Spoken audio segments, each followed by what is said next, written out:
You want to support Roland Martin Unfiltered? Be sure to join our Bring the Funk fan club. Every dollar that you give to us supports our daily digital show. There's only one daily digital show out here that keeps it black and keep it real as Roland Martin Unfiltered. Support the Roland Martin Unfiltered daily digital show by going to RolandMartinUnfiltered.com. You can make this possible. West African countries will stop using the Financial Community of Africa, CFA Franc currency, beginning sometime in 2020, according to French President Emmanuel Macron. The ECO is supposed to replace the CFA Franc, which is currently being used in 8 West African countries and 6 countries in Central Africa. During a trip to Ivory Coast on Saturday, in cooperation with 8 West African countries, Benin, Burkina Faso, Guinea-Bissau, Ivory Coast, Mali, Niger, Senegal, and Togo, Macron announced at a joint news conference with the Ivorian president that France is working to loosen up the supervision of the currency. The move to drop the CFA franc is part of France's plan to rebuild relations with its former African colonies. Roland interviewed former African Union Ambassador, amazing sister, Ericana Chimbori, about the controversial relationships between France and Africa last month. Let's take a look. This cause, I mean, this has been lots of discussion back and forth, obviously, from your supporters. And they say that your breakdown of the history of how modern-day Africa was created, colonization, and the control or impact France has had on many African countries is why you were let go. My supporters feel that way, and there's some suggestion and some evidence. Like I said, I'm not privy to that information, but I would.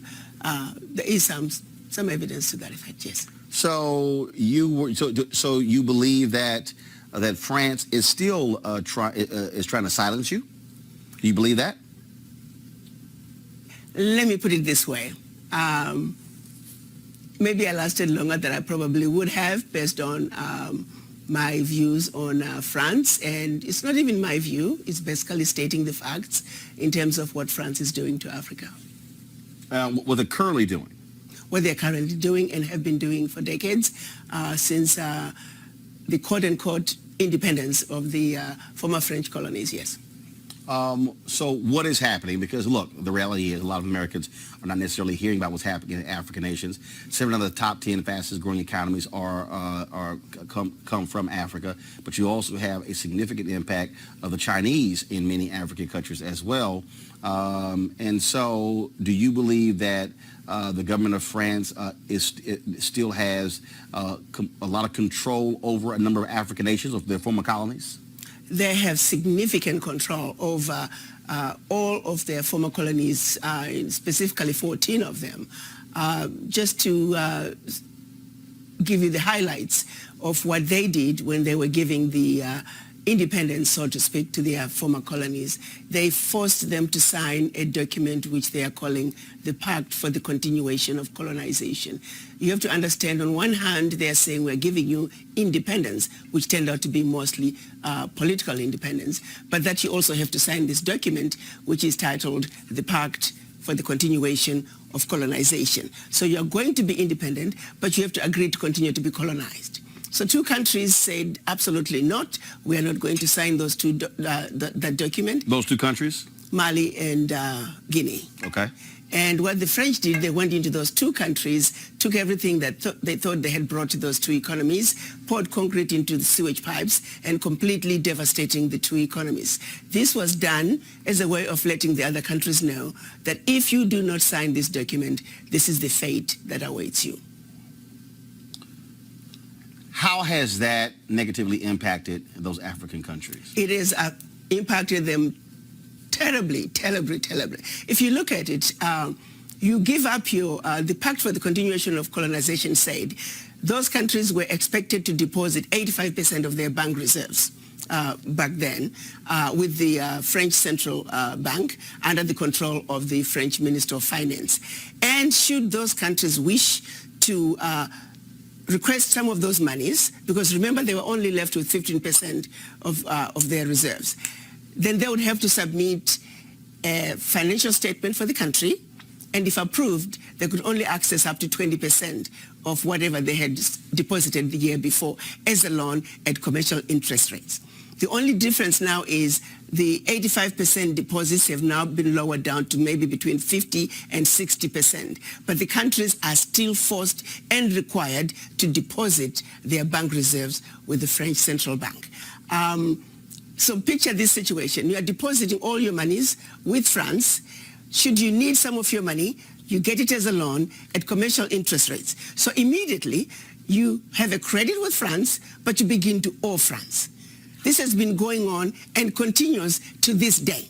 So combined, the 14 countries are giving to France cash, cold hard cash, over $500 billion every year. And France takes that money and invests it in its own stock market under the French name, and the countries may or may not know the returns.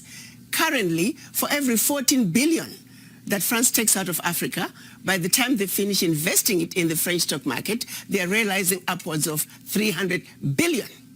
So you do the math to see how much money France is taking out of Africa every year. And yet France has the audacity to then look at African countries and call them poor countries. Why would poor African countries give $500 billion to France year in and year out? What really gets me the most is, how does the world sit back and watch this carnage take place in Africa? Where is the United Nations? This is the body that's supposed to be looking out for any violations of human rights. It is my humble opinion that singularly, what France is doing to Africa is the biggest violation of human rights. Women and children are dying of starvation, youth unemployment, when the same poor countries are giving $500 billion to France. It simply does not make any sense. And I don't know how the world can sit back and watch all this unfold and nobody is saying anything. This is an amazing woman. She has been such a passionate advocate for Africa in the time that she has been the ambassador from the African states to the United States. She's been a Pan-Africanist. She has been amazing. And her attack on the use of the franc really put her in hot water with Europeans who could not stand a black woman who stood up for not only for herself, but for her people. The CFA Franc was established in 1945. It's been tagged as a controversial currency because of its control by France. In other words, French colonies have had to put 50% of their foreign currency reserves with France in return for France guaranteeing their currency, which means they've had to deposit without knowing what the returns would be. The new currency revamp announced by Macron will not require African countries in the ECOWAS economic bloc to keep half their reserves with France or have a representative sit on their currencies board. However, their money will still be pegged to the euro and guaranteed by France. This is called a ripoff. This is called a colonial relationship that has transcended colonization. So, I mean, Sister Ericana has just been passionate, and because she had a 3-year term, but because of her passion, she was removed early from her term and basically attempted to be silenced. But what we know, if you saw her, and Roland did a great job with her, she is passionate about Black liberation. Absolutely. And she is going to keep telling that story.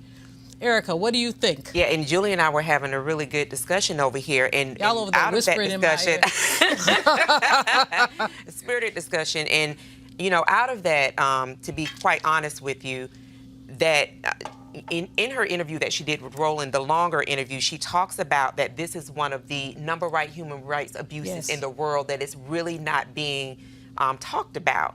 And so when we talk about the things that are impacting our community, right, when we get down to the bread and butter issues, it really is economics. It really is economic issues. Bottom line. Absolutely, that is our bottom line. And so that she has been the voice of talking about how France has continued to take away from African nations to the tune of $500 billion, and then has the audacity to call these African nations poor countries. Well, just like your president. Oh, well, listen, it's something that, in our discussion, it's something that has to be broken out much more, that we have to have an awareness as a people of all of these different economic issues that are happening worldwide, because they do impact all of us, and we can see how they mirror what we're experiencing here in America as Black people. Black people are at the bottom of the totem pole where we're looking internationally or nationally. Worldwide. That's what we need to pay attention to. Yep. Julian? Like Erica was saying, we had a conversation, and I ask people from time to time when we want to go back and forth about Trump this, Trump that, and I ask them, how do you feel about Asia having a heavy investment into Africa? And their response will be, what does that have to do with what we're talking about? I said, if you don't understand where I'm coming from, you don't understand how the game is played. I said, the politics is just a distraction. I said, if you ever get a chance to go to Africa, you'll see that a lot of things we're not in control of. When it comes to the minerals, all our minerals come from Africa. Like Erica was saying, you have the Chinese that's over there drilling oil out and putting us at work. 15, 18, 20 hours a day. But at the same time, I don't think we are educated to understand what is going on.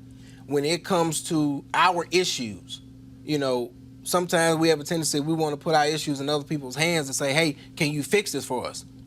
Black people's problems are not just with Trump. It goes back past Obama, past Clinton, Bush Sr., Bush Jr., Reagan, Kennedy. I truly believe our issues are grassroots, like I was telling Erica. And once we fix our issues at the grassroots level, the federal stuff will take care of itself. But at some point, I disagree with you for any number of reasons, but I'm going to move on. I'm going to behave, I'm going to move on. But, you know, it's not just federal. There's a lot of stuff going on. And I don't think anything began with Trump. I think Trump is a manifestation of 400 years of evil. I agree. That's what I think. All right, folks, back to our Roland Martin Unfiltered video in just one moment. All right, folks, as the marijuana momentum continues, our folks at marijuanastock.org have already reached more than half of their funding goal for the hemp CBD investment. So if you want to take advantage, you better get in now. Of course, hemp is a cousin to marijuana with a much higher concentration of CBD, which means hemp gives you all the medical benefits of marijuana, but it won't get you high. Scott is sad.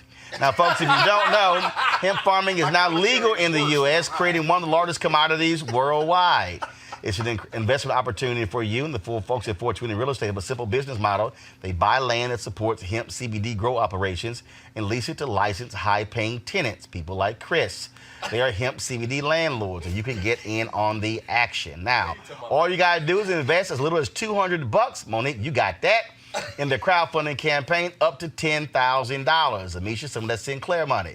To invest, go to marijuanastock.org. That's marijuanastock.org.